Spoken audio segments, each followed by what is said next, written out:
Hello everyone and welcome back to the Blackford Book Club and another volume of my essential film reviews collection. Welcome back everyone, thanks for being there. Oh, he's a little guy, he's kind of funny looking.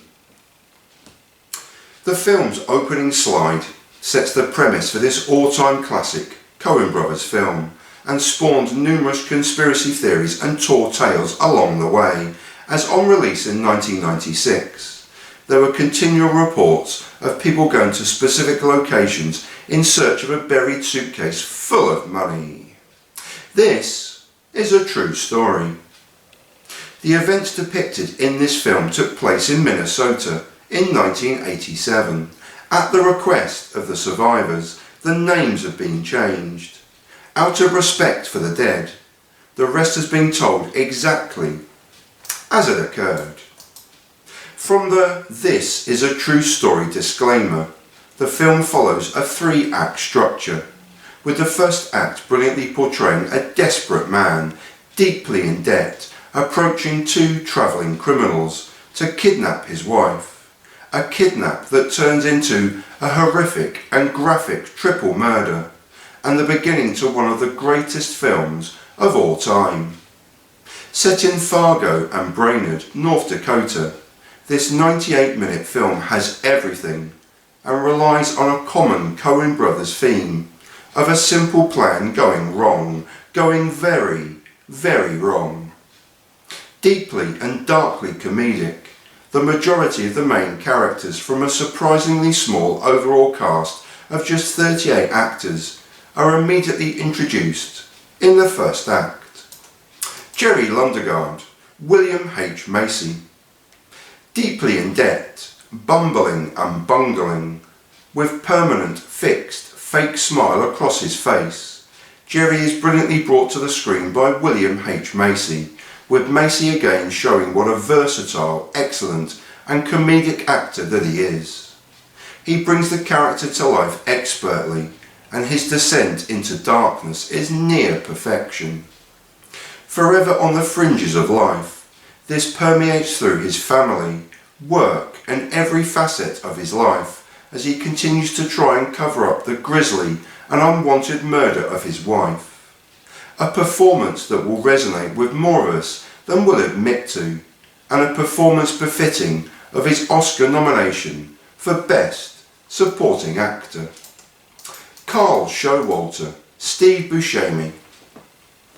My personal roll call of favourite actors continues with the brilliant Steve Buscemi, a constant throughout the film as he brings Carl's manic, desperate and incessantly talking character to life in a sublime performance.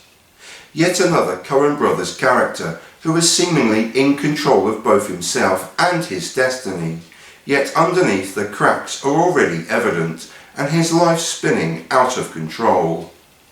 Part of the two-man kidnap team with partner Geir Grimsrud. Their scenes together set the tone for this bizarre and surreal film.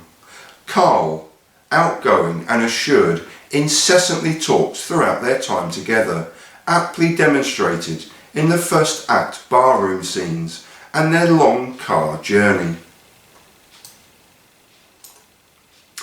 Geir Grimsrud, Peter Stormare. Despite his partner's powerhouse performance, it's Stormare who dominates the screen with a near silent and brooding psychopathic intensity. Cigarette constantly dangling from his mouth with very minimal dialogue, but a stunning performance of a detached, devil-may-care attitude which is hilarious and scarily angry in equal measure. A storming performance, and the pun wasn't intended. Completing the first act alone are excellent supporting and cameo performances that complete the Lundegaard family and their extended family, plus two key additions. Kristen Rudrud is excellent as Jean Lundegaard, the hapless wife of Jerry, with Tony Denman playing a deadpan role as their son, Scotty Lundegaard. Jean's father and Jerry's employer is Wade Gustafson, Harvey Presnell, assisted, often comedically so, by Stan Grossman, Larry Brandenburg. Shep Proudfoot, Stephen Reeves, is also a key player throughout in a subtle cameo. As the first act draws to a conclusion, amid multiple graphic murders and subtle unexplained plot strands, the film introduces us to two further main characters, Fargo itself, and its strange, quirky and often undistinguishable language, and a performance from Frances McDormand that was rightfully acclaimed with an Oscar for Best Actress. Marge Gunderson, Frances McDormand. Introduced at the beginning of Act 2 as a heavily pregnant local police detective, slowly and meticulously investigating the crime scenes amid the bleak and snowbound backdrop. In only 2 short acts, McDormand's performance is sublime and nuanced and perfectly encapsulates everything that makes this film an ultimate classic for the ages. It's a gentle, knowing performance of touches and nods, a detachment from the situation as she builds a picture for the audience of the killers and their methods, which matches what we saw in Act 1. I have dissected my favourite scene from the entire film, which will hopefully surprise even the Coen Brothers purists, who may well read this article, but it encapsulates everything again that McDormand puts into her role and mirrors the film brilliantly. Before that, due credit to John Carroll Lynch as her superbly understated husband, Norm Gunderson.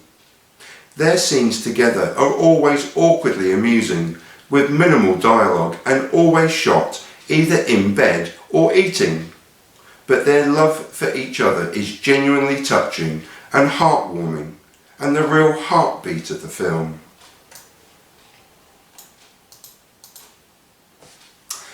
The short scene I have dissected below is just 2 minutes long, with an old school friend who crumbles before Marge's eyes, and after making an ill-judged pass at her.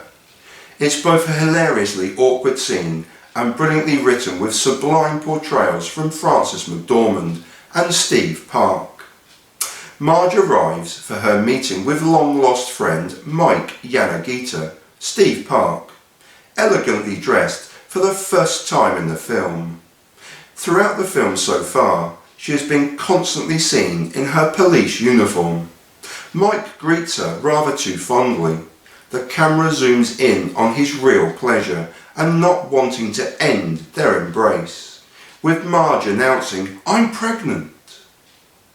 An awkward and stunted conversation ensues about the criminal case, husband Norm, and their joint school days. It's clear immediately that Mike is overly keen and so pleased to see Marge, and he leaves his seat to sit next to her. I was married to Linda Cooksey. You mind if I sit over here?" Mike sits next to Marge, whose face is blank and awkwardly stern. "No, why not go back and sit over there? I prefer that."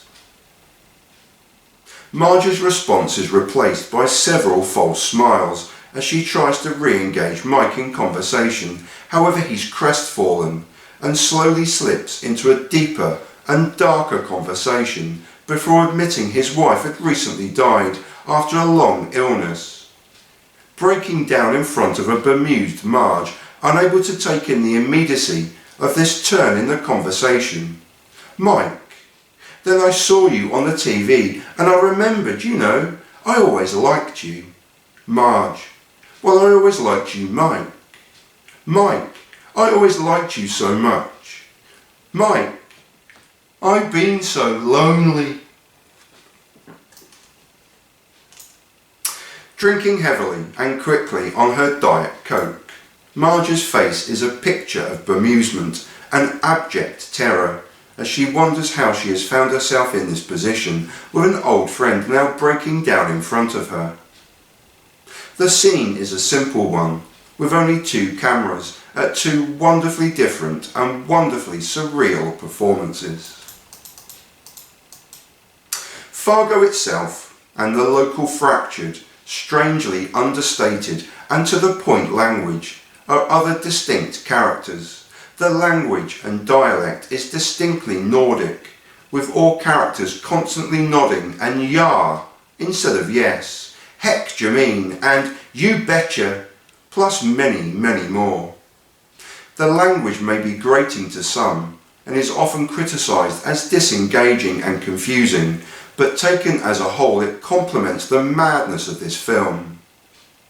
The wide shots depicting Fargo and Brainerd are perfectly shown in full daylight at the opening of Act 2, showing a bleak and remote landscape as far as the eye can see, bitterly cold and desolate. This remote setting and the iconic single-track road shares many similarities with the Coen Brothers' first film, Blood Simple. Whenever I'm reminded of Fargo, and whilst writing this short appreciation article, I've smiled constantly at a triumph of a film. What better compliment could I give you? Regular music collaborator Carter Burwell provides another understated musical score, the gem of which is the opening theme based on a Norwegian folk song entitled The Lost Sheep, a slowly building masterpiece of a track. It is spliced throughout the film alongside many other fine choices. A film that contains so many of my favourite all-time acting talent in surreal roles of absolute brilliance, contained within a film that never ages, always raises a smile, and is simply astounding. So I'm off for a date with Marge Gunderson, and then I'm taking a snow shovel and looking for that briefcase full of cash. And one of my favourite all-time films. My goodness. If I were to tell you that I see myself in far too many characters in a Coen Brothers film, and one of them is definitely Jerry Lundegaard. I am Jerry Lundegaard to a T, and this reading of my review has probably shown that in spades. Blimey. If only I could read my own writing, I'd be a millionaire. Thanks for watching. Thanks for being there. This was Fargo from 1996, directed by the Coen Brothers, and a film I couldn't possibly recommend highly enough to you. I've been Stephen Blackford, writer and reader of pointless but spoiler-free and heartfelt film reviews since 2012. Thanks for watching. See you again soon. There are links below for ways of supporting Jerry Lundegaard and myself. Thanks very much for watching. Peace.